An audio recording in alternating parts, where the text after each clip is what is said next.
Gente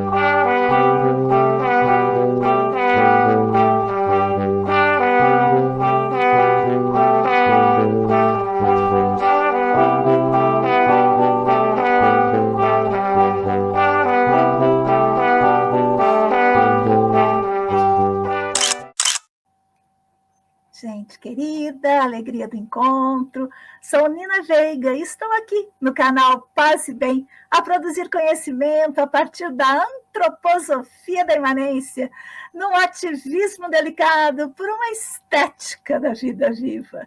Hoje estamos com mais um episódio do nosso programa que tem como título Antroposofia da imanência, ativismo delicado por uma estética da vida viva.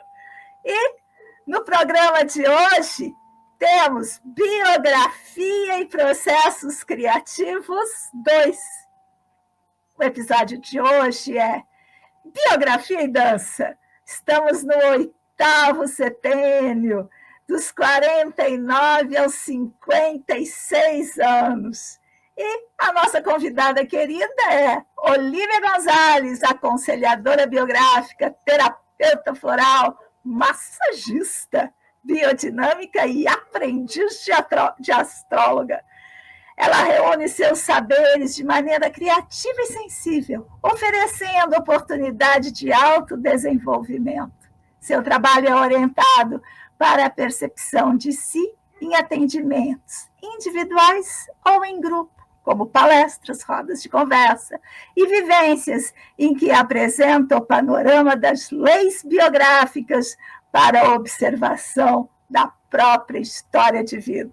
E você encontra ela lá no site www.oliviagonzalez.com.br e, claro, também lá no Instagram. E sem mais demoras, vamos chamar a nossa querida para o palco. Olívia, querida, como você está? Eu tô bem.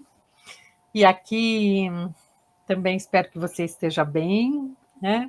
Está sempre entusiasmada, sempre trazendo um alto astral aqui para as coisas.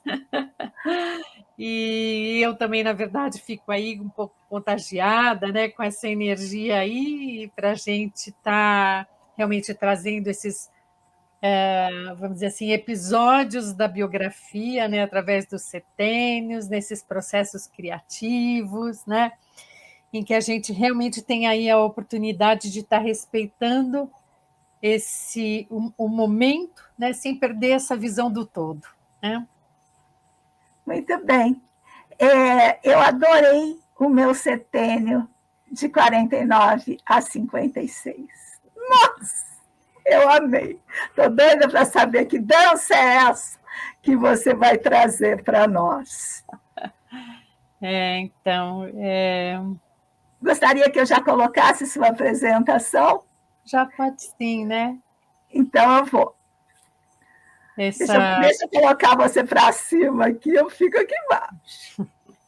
Essa oportunidade, né, de estar apresentando a biografia, né, assim, com esses processos criativos é bastante estimulante, né, porque assim, me instiga de alguma forma a estar buscando identificar, né, assim, quais os processos criativos que conversam com esse período da vida, né, com os indicadores desses períodos, né. Então, a gente tem aí dos 49 aos 56 anos, né? Vou me meter aqui. Você acredita que a primeira vez que eu dancei gafieira foi com 51 anos? Olha, é a dança chegando. E aí, quando eu vi que você tinha colocado esse setênio com a dança, eu imediatamente lembrei e tive a sensação de dançar gafieira, que era uma coisa que era totalmente longe do meu, do meu horizonte. Do que era comum. Dançando. Exatamente isso, né? Assim, nesse período da vida, né, a gente deveria estar prestando atenção, mais atenção ao nosso ritmo, né? E por isso é que eu associei com a dança, né? Que assim, que leva em consideração essa coisa do ritmo e do movimento, né? Então, a vida em setênios, né, nessa etapa da vida, o amadurecimento permite assim uma percepção mais ampla da vida, né, em que os sentidos também começam a se interiorizar. E aí a necessidade de um novo ritmo acaba se impondo, né, nessa fase da vida, e encontrar esse novo ritmo faz parte mesmo de uma série de experimentações, né? A gente tem que mudar o passo, tem que encontrar um novo compasso e manter o movimento.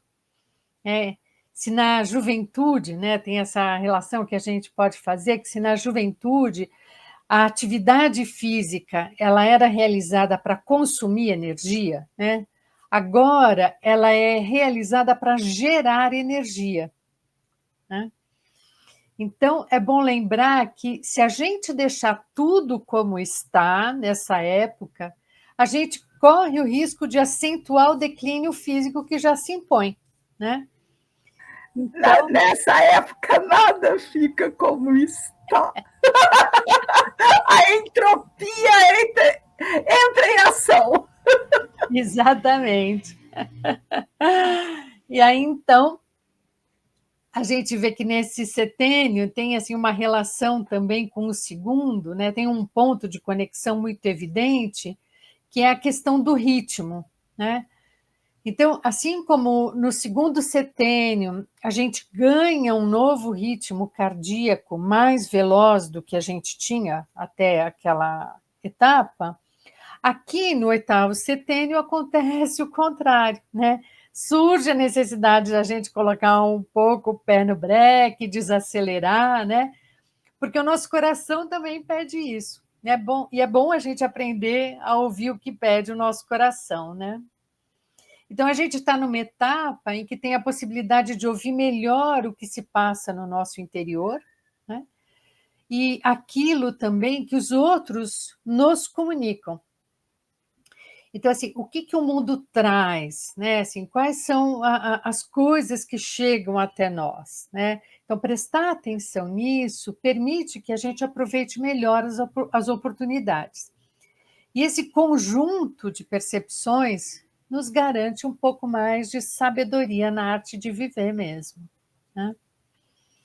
Então, nessa fase, entre os 49 e os 56 anos, esse oitavo setênio, a gente pode perceber que a gente já fez uma boa caminhada, né? A gente está um pouco mais adaptado com as mudanças da nossa vitalidade em relação ao setênio anterior, né?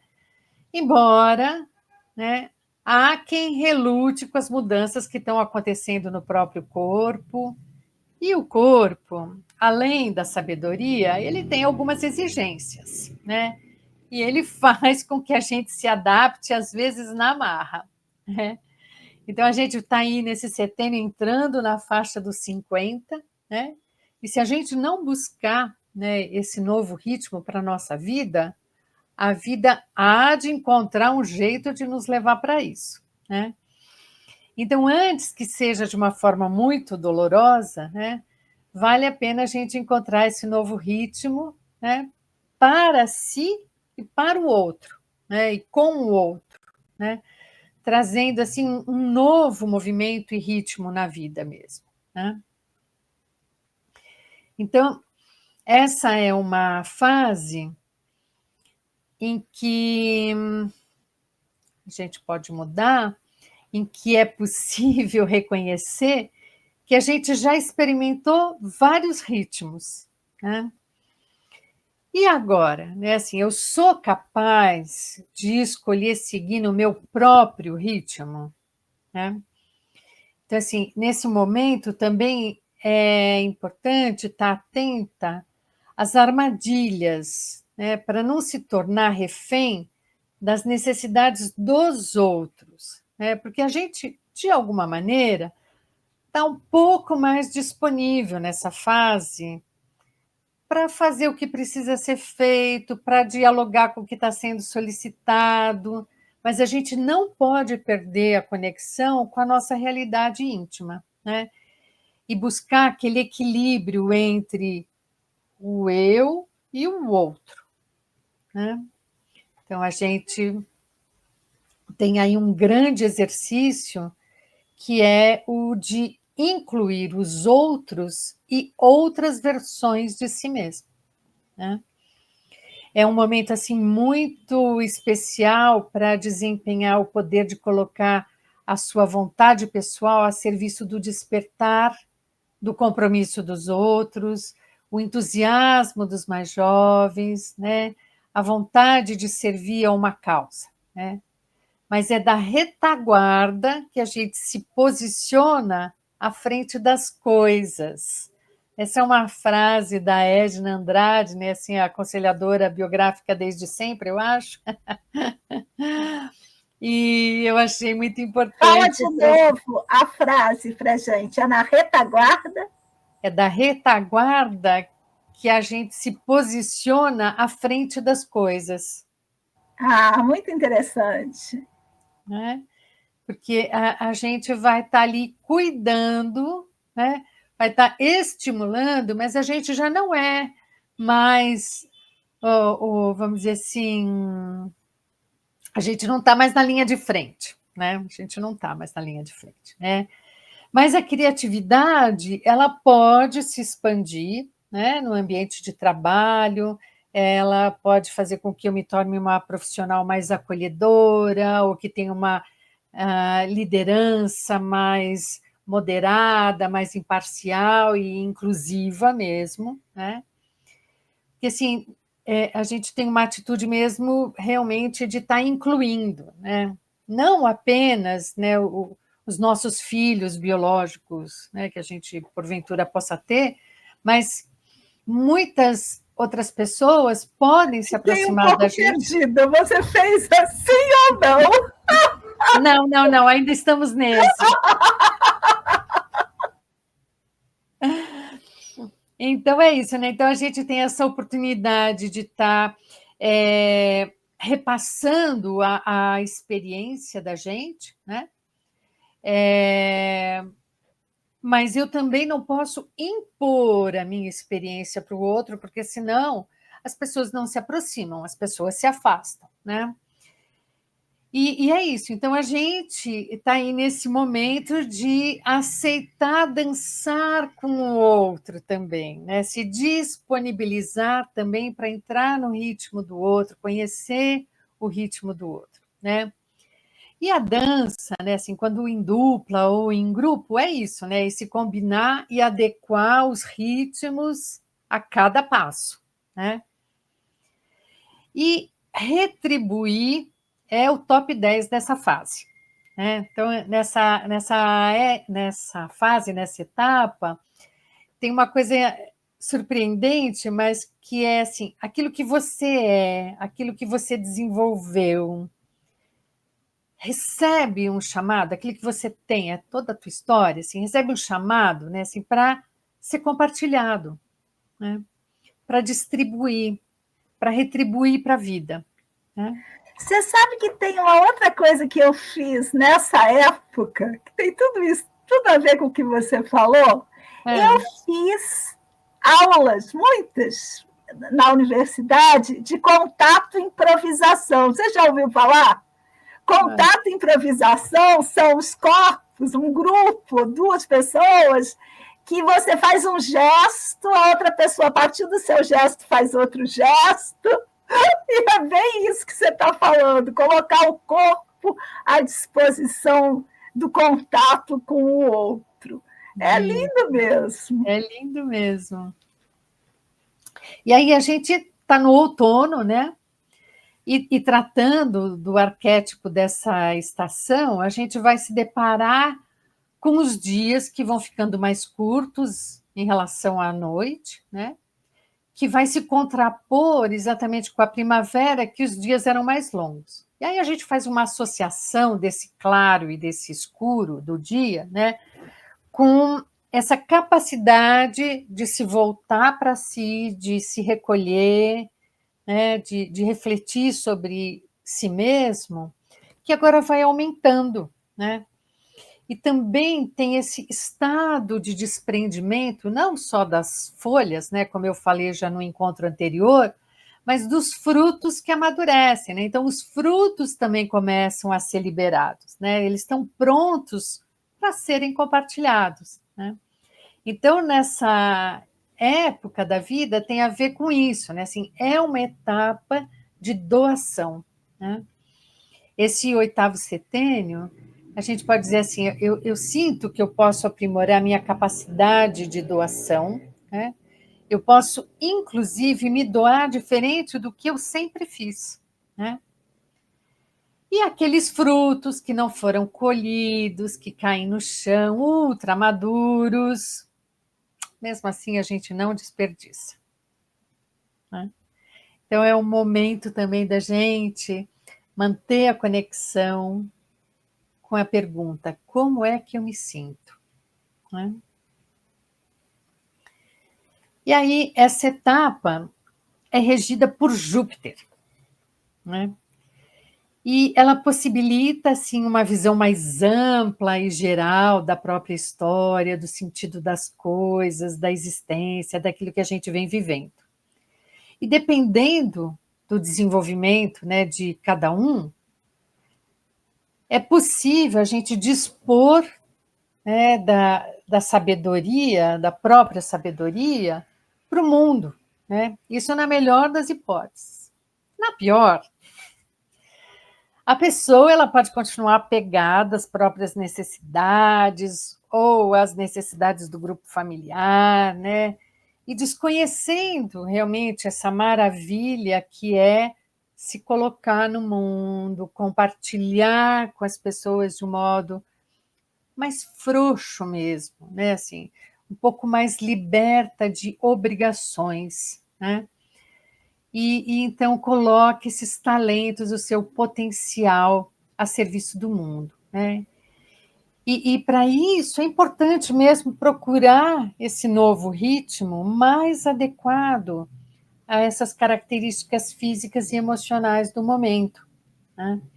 A sociedade, né, assim, o mercado de trabalho, já nessa, como um todo, né, nessa etapa da vida, não valoriza muito, né, a força biológica, né, e dessa etapa, né, ele valoriza muito a juventude, né, aquela força que está pulsando, né, essa já está se acomodando um pouco mais, né, não tem bons olhos e nem permite boas condições, né, para as capacidades de liderar desses 50 anos, né?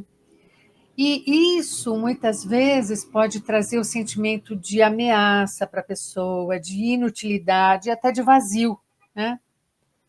Mas é hora da gente aprender a dançar conforme a música, né? Então, como o vento faz as folhas dançarem e venta bastante no outono, né? Aprender essa leveza para deslizar pelo espaço ocupado, em sintonia com os outros, né? Mesmo que dançando sozinha, no seu próprio ritmo, respeitando o seu entusiasmo, seu fôlego, seus músculos, né? Isso anima o coração, né? E como eu já disse, o coração tem um lugar de destaque nessa etapa da vida, né? Seja para saber ouvir, seja para respeitar o ritmo desse coração. Então, buscar atividades que estimulam a alegria e a força dele, né, assim, é uma busca, né, desse momento. Então, a dança, ela precisa de músculo, de firmeza e de flexibilidade, de conexão com o ritmo, de envolvência com a melodia, né? E um dos músculos mais importantes faz um chamado poderoso nessa fase, né? Que é o nosso coração, né? Então, como eu já disse, né, assim, o nosso coração tem um lugar de destaque aqui, né? E a dança, ela propicia, né, ela traz aquele movimento que pode ser tão estimulante quanto relaxante, mas sempre de conexão, né? Então, tem uma frase do Maurice Béjart, né, que foi um bailarino e coreógrafo nascido em 27 e falecido em 2007, então muita gente pode não conhecê-lo, né? Ele disse, né, que a dança nasce dessa necessidade de dizer o indizível, né, de conhecer o desconhecido, de estar em relação, né? Então, ela engloba todo o movimento rítmico e cadenciado, né? Então, a gente pode dizer que o coração, ele não pulsa, ele dança. É mesmo. Né? E aí, eu tive perguntando lá para a inteligência artificial, né, o que é a dança, né? E ela disse assim, que a dança é uma forma de expressão artística e cultural que utiliza o corpo em movimento para transmitir emoções, contar histórias, celebrar eventos ou simplesmente desfrutar de momentos de lazer. Bom, resumindo, né, para nós, nesse momento, a gente vai considerar a dança como a arte de mexer o corpo, né? Através dessa cadência de movimentos, de ritmo, né? Criando uma harmonia própria, permitindo a expressão, né? De um modo de ser, de um estado de ser. Tem aí, não é senta que lá vem história, dança que lá vem história. Porque essa etapa, né, é aquela que vai trazer exatamente o conhecimento acumulado.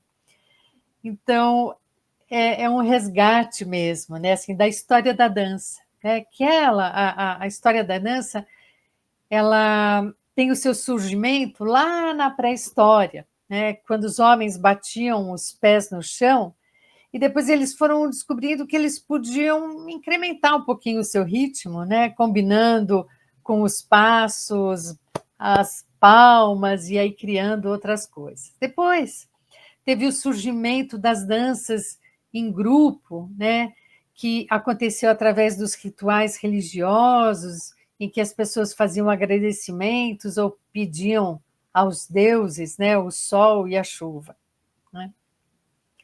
Aí, mais tarde, as danças apareceram na Grécia em virtude da comemoração dos Jogos Olímpicos, e depois, a passos largos, essa história aqui, né, a mistura dos povos, né, foram acontecendo, os aspectos culturais foram se misturando, se mesclando, e aí foram aparecendo ritmos como o maracatu, o samba e a rumba, né, surgindo dessas danças vindas dos negros, dos índios, dos europeus, né? E aí a gente vê essa maravilha, que é a arte, que é a cultura, né, que tem esse poder integrador, né?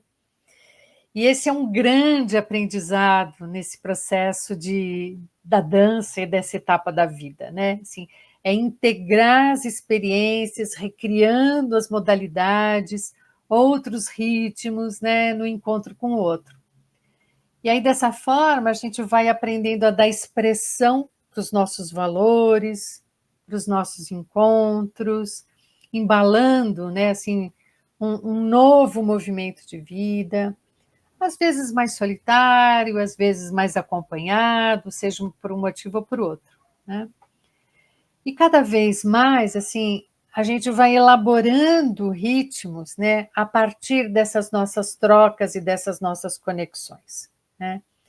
É uma coisa que vai impulsionando a outra, e a gente vai criando cada vez mais essa coreografia complexa, né?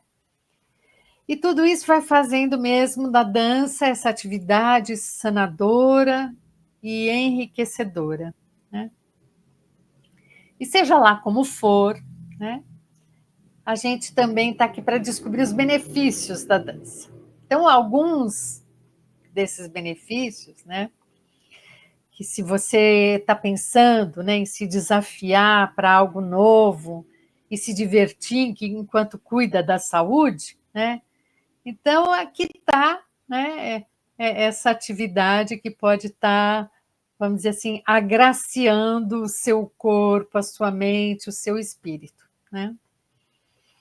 Então, ela fortalece o sistema muscular, que é muito importante nessa fase, né? A gente precisa dar uma atenção especial mesmo para esse fortalecimento que a gente estava falando, né? Que é um momento em que o nosso declínio corporal começa, e se a gente quer estar bem lá na nossa vida mais adiante, realmente na nossa velhice, a gente precisa estar muito atento nessa época para estar fortalecendo esse sistema muscular, né?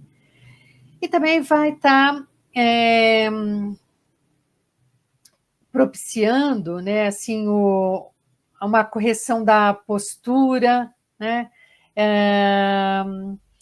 Porque assim, qualquer dança vai pedir para a gente mudar um pouco esse comportamento postural, né?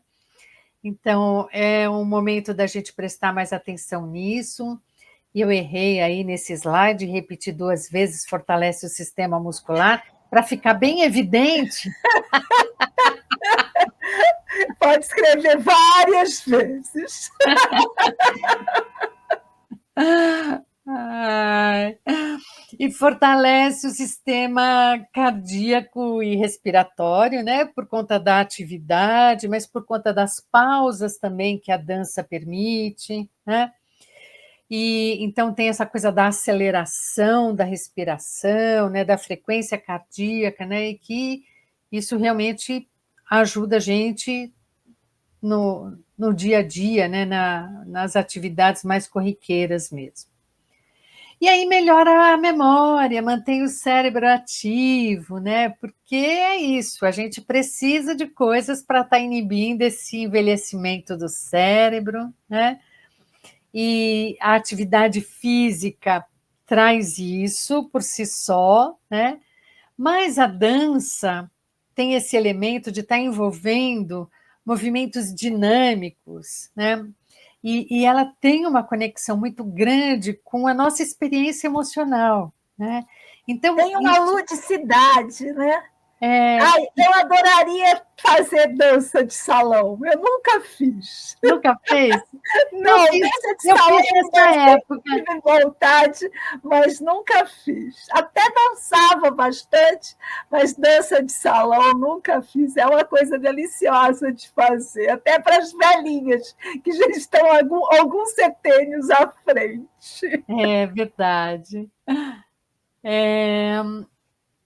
Então, a gente tem isso e tem a concentração também, né? Que essa atividade, né, ela ajuda a gente a estar mais concentrado, porque a gente também tem o foco com o outro, né?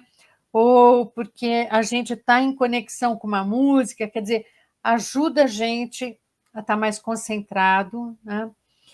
E a dança, né? Eu também tive reconhecendo, né? Assim, a dança, ela ativa, vamos dizer assim, todo o hipocampo, né? Que está ligado ao aprendizado, às emoções e essa consciência do ambiente, né? Então, ela ativa mesmo a concentração, o foco e essa capacidade da percepção corporal, né? Por isso, ela estimula aí essa coordenação motora e aprimora a percepção corporal, né? Que ajuda a gente a se locomover no espaço, né? Sem ficar batendo nas coisas, esbarrando nas coisas, a gente melhora, né, o reconhecimento dessa lateralidade, né, de levantar o pé direito com a mão esquerda, né, esse tipo de coisa, né, quando, assim, principalmente que você está falando, né, da dança de salão, que realmente é muito legal, e tem a dança circular também, né, que é ótimo, um exercício muito potente também, né, que Eu fui dançarina circular, focalizadora de danças circulares dos 30 aos 50, vai. Nesse setênio aí, eu não. Fiz um pouco, sim, pouco. Porque foi um setênio que estava dedicada a outros processos. Mas a dança circular ela é ótima para também essa relação de grupo. Aqui no canal Nós temos vários vídeos sobre danças circulares. Deem uma Olha. olhada aí. E é isso, né? Na dança circular tem muito desse estímulo para os relacionamentos, né? Além da coordenação motora e tal, né? E vai também melhorar a nossa saúde emocional, né? Porque é esse exercício, né, para estar ativando e alegrando o corpo ou entrando em conexão com as nossas emoções através do movimento, né? E com outras pessoas, e com essa possibilidade de relaxar das tensões do dia a dia, né? Então, a dança, de toda forma, ela é ótima assim, para estar lidando com a tristeza, com as crises de ansiedade, com o isolamento social, né? E por isso mesmo vai estar estimulando a autoestima, a autoconfiança. Então, dançar é tudo de bom. E esse é um momento assim importante para encontrar prazer nas coisas simples que a gente faz, né? Desde o embalar uma criança no colo, contemplar a dança da natureza, né? Esse balançar das folhas, se envolver num abraço com quem te quer bem, né? Que a gente só às vezes está abraçado ali com alguém, a gente faz um embalinho, já é uma pequena dança, né? E tem essa frase, né, esse verso do Dr. Bach, Eduard Bach, né, que desenvolveu o sistema das essências florais, e que eu achei que vem muito a calhar com essa fase, né, que diz assim: a vida não exige de nós grandes sacrifícios. Ela pede-nos apenas para fazermos a viagem com alegria no coração e sermos uma bênção àqueles que estão ao nosso redor. Ui, difícil, hein? Difícil demais, mas muito necessário. É isso. São as oportunidades que a gente tem de ir ao encontro de, né? Então, esse é o convite, né, para que a gente crie um movimento para poder ser essa bênção para os outros, né? De estar apreciando a simplicidade da vida, né? Ao mesmo tempo que a gente está aí aproveitando da companhia dos outros, né? Eu estou adorando esses nossos encontros, porque não há como a gente estudar ou ouvir falar sobre biografia sem a gente pensar na nossa própria, não é? Com certeza. Então, tem uma sessão de biografia semanal. Muito bem. Olha só, querida, últimas palavras, antes que a meia-lua que está num chororô, porque meu marido chegou, eu não deixei ele entrar por conta da nossa gravação. Ela está desesperada que ele está lá fora. Últimas palavras para você, para a gente encerrar esse nosso encontro tão gostoso. Bom, então, eu acho que essa fase, ela pode mesmo, né, trazer assim um salto de consciência, né, para a gente, e essa oportunidade, né, de maturidade emocional mesmo, né, principalmente se a gente está aí comprometida com o próprio desenvolvimento. E o processo biográfico traz isso, pode ser o suporte para isso, né, para apreciar essa dança da vida até esse momento. E eu agradeço enormemente, né, que você tenha me tirado para essa dança e que a gente esteja aqui nesse bailado. Muito obrigada, Nina. Ó, peraí. Eu estava tentando colocar nossa coisinha aqui. Opa! Então é isso, gente. Agradeço demais a Olívia e vamos lá, sigamos juntas a biografar, porque só assim seremos mais fortes.